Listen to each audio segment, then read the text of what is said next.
मेरे YouTube channel astro Naresh पर आपका स्वागत है। मैं हूं नरेश कुमार। नमस्कार। बात हो रही है शनिदेव की, क्योंकि शनिदेव का गोचर हो रहा है तो बहुत सारी वीडियोस शनिदेव के ऊपर आ रही हैं। लेकिन शनिदेव की 7.5 शुरू होते ही आपको जीवन के कई क्षेत्रों के बारे में बताना शुरू कर दिया जाता है कि शनिदेव की 7.5 चल रही है, इसलिए आपका ये फला काम नहीं हो रहा, आप पढ़ नहीं पा रहे क्योंकि शनिदेव की 7.5 चल रही है, आपके संतान नहीं हो रही क्योंकि शनिदेव की 7.5 चल रही है, आपका जो है वो इजी गेंस का भाव खराब है, 7.5 चल रही है, आपका प्रेम संबंध टूट गया है, 7.5 चल रही है। लेकिन क्या शनिदेव इन सारी चीज़ों को इम्पैक्ट करते हैं 7.5 के दौरान? यहाँ पर आपको समझाने की कोशिश करेंगे कि शनिदेव आपके पूर्व अर्जित कर्म यानी कि पिछले जन्म के जो आपके कर्म हैं उसको टच भी नहीं कर पाते 7.5 के दौर में, क्योंकि शनिदेव कर्म फल जो है वो देते हैं, लेकिन आप इस जन्म में जो काम कर रहे हैं उसी जन्मों का फल का अधिकार शनिदेव के पास है। पिछले जन्म के यानी कि पूर्व अर्जित कर्मों का फल जो है वो नहीं छेड़ सकते। यदि आपने पास्ट में अच्छे कर्म किए हैं तो वहां पर शनि की दृष्टि नहीं जाती है 7.5 के फेस में। इस वीडियो के जरिए आपको समझाएंगे, क्योंकि ये जो 7.5 है इस बार वो मीन राशि के ऊपर शुरू होनी है, तो मीन राशि से ही ट्राई करते हैं, समझाते हैं आपको कि कैसे शनिदेव आपके पुराने जन्म के कर्मों को नहीं डिस्टर्ब कर पाते किसी भी हाल में। आइए देखते हैं। जैसे शनिदेव 17 जनवरी को कुंभ राशि में आ जाएंगे। यहाँ से जब गोचर करना शुरू करेंगे तो शनिदेव की तीसरी दृष्टि यहाँ पर आएगी, 1, 2, 3, यानी कि इस भाव के सिग्निफिकेंस वो डिस्टर्ब करेंगे। उसके बाद शनिदेव की 7वीं दृष्टि सीधा छठे भाव पे आएगी। इस भाव के सिग्निफिकेंस जो है, यहाँ से हम देखते हैं कि धन आता है, यह वाणी का भाव है, ये कुटुंब का भाव है, परिवार यहाँ से देखा जाता है।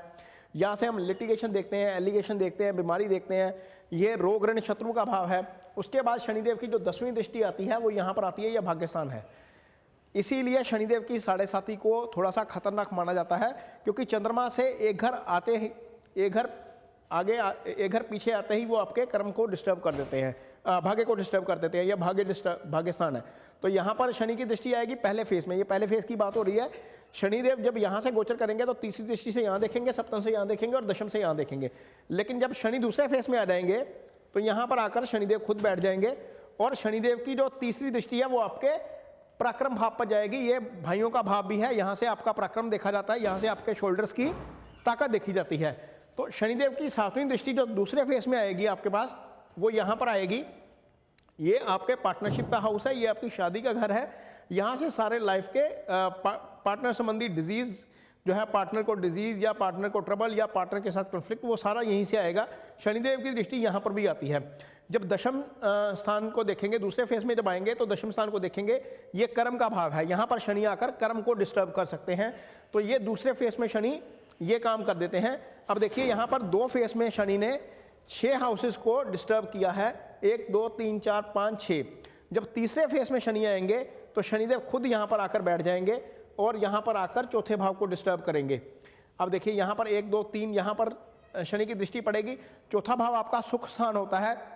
इसको यहीं से आपको दुनिया लाइफ की सारी एसेट्स मिलती हैं, लाइफ के सारे सुख यहाँ से मिलते हैं, चाहे मकान से संबंधित सुख है, चाहे गाड़ी से संबंधित सुख है, कुछ संतान से संबंधित सुख है, कुछ भी सारे सुख यहाँ से आते हैं। और शनिदेव की जो 7वीं दृष्टि पड़ेगी वो आपके यहाँ पर पड़ेगी अष्टम से। अष्टम भाव आपका सीक्रेसी का भाव है। अष्टम भाव से आपको एसेट्स आते हैं, जो पेरेंट्स की प्रॉपर्टी है वो अष्टम भाव से देखी जाती है। तो ये सिग्निफिकेंस यहाँ पर आकर शनि डिस्टर्ब करते हैं। ये एक्सीडेंट का भी भाव है, तो यहाँ पर आकर जब शनि की दृष्टि पड़ती है तो ये भाव एक्टिवेट हो जाता है। और आगे जब शनि जाते हैं तो यहाँ पर शनि की 10वीं दृष्टि आपके 11वें भाव में पड़ती है। ये 11वां भाव जो होता है आपका लाइफ में धन का भाव होता है, यानी कि जितना कर्म यहाँ से करते हैं उसका फल यहाँ से आता है, तो ये भाव भी डिस्टर्ब करते हैं। अब देखिए 3 फेसेस में शनि ने तकरीबन सारे घरों को डिस्टर्ब कर दिया। यहाँ पर शनि आप खुद बैठे थे, यहाँ पर शनि खुद बैठे थे, ये भाव इन्होंने सारे डिस्टर्ब कर दिए। एक भाव जो डिस्टर्ब नहीं कर पाए शनिदेव 7.5 में, वो पंचम भाव है। पंचम भाव आपके पूर्व अर्जित कर्मों का भाव होता है। यहाँ से आपका लव अफेयर देखा जाता है, निश्चल प्रेम यहीं से देखा जाता है, यहाँ से इजी गेंस देखे जाते हैं, यहाँ से स्टेट ऑफ माइंड देखा जाता है, यहाँ से आपकी बुद्धि का पता लगता है, हायर एजुकेशन यहाँ से देखी जाती है और संतान भी यहीं से देखी जाती है। तो अगली बार यदि आपको एस्ट्रोलॉजर बताए कि ये वाले चीज़ें जो हैं वो शनिदेव की साढ़े साती के कारण डिस्टर्ब हो रही हैं, तो ऐसा नहीं होता है, क्योंकि शनिदेव की दृष्टि इस भाव पर साढ़े साती के दौरान कभी नहीं जाती है। शनिदेव इस भाव को डिस्टर्ब नहीं करते साढ़े साती के दौरान। तो इस चीज़ के लिए खुद को मेंटली प्रिपेयर करिए कि यहाँ पर दिक्कत नहीं आ सकती कभी भी। पहले फेज में जहां दिक्कत आएगी वो बता दिया, दूसरे फेज में जहां दिक्कत आएगी वो बता दिया, तीसरे फेज में जहां पर दिक्कत आ सकती है वो बता दिया। दिक्कत भी तब आएगी जब आपकी कुंडली में दशा प्रतिकूल चल रही होगी, 6, 8, 12 की दशा चल रही होगी और शनिदेव ऊपर से आ जाएंगे, तो फिर थोड़ा सा दिक्कत कर सकते हैं। लेकिन यदि आपकी दशा ही भाग्यस्थान की चल रही होगी या पंचम की चल रही होगी, तो शनिदेव भी वहां पर कुछ ज्यादा नहीं बिगाड़ पाएंगे। मान लीजिए आपकी मीन लगन की ही कुंडली है और चंद्रमा की दशा चल रही है, चंद्रमा की दशा पंचम की भी दशा चल रही है, पंचम को शनि पीड़ित नहीं कर पाएंगे, तो शनि कुछ नहीं कर पाएंगे, वहां पर आपका कुछ नहीं होगा। मीन वैसे तो ये वैसे जल तत्व की राशि है, यहाँ पर शनि का प्रभाव वैसे नहीं रहता साढ़े साती का, लेकिन वैसे भी शनि कुछ नहीं कर पाएंगे, इस पंचम भाव के सिग्निफिकेंस को नहीं बिगाड़ पाएंगे। तो वहम में मत रहिए, एक्चुअल में एस्ट्रोलॉजर को फॉलो करिए, किसी अच्छे एस्ट्रोलॉजर को जो आपकी कुंडली देखे और आपको सही तरीके से गाइड करे, आपको नेगेटिव ना करे, पॉजिटिव तरीके से देखिए चीज़ों को। दुनिया में हर सिक्के के 2 पहलू होते हैं, एक तरफ नेगेटिव एस्पेक्ट है, दूसरी तरफ पॉजिटिव एस्पेक्ट है। हालांकि ये बात सही है कि बहुत सारे लोग नेगेटिविटी की तरफ ज़्यादा जाते हैं। टीवी लगा हो और सामने कोई पॉजिटिव खबर चल रही हो तो आपका ध्यान नहीं जाता, लेकिन जैसे ही खबर आए कि फलां देश ने फलां देश पर हमला कर दिया, फलां एक्सीडेंट हो गया, फलां बम ब्लास्ट हो गया, तो आपका ध्यान सीधा उधर जाएगा, क्योंकि ह्यूमन टेंडेंसी है कि नेगेटिविटी की तरफ हम ज़्यादा जाते हैं।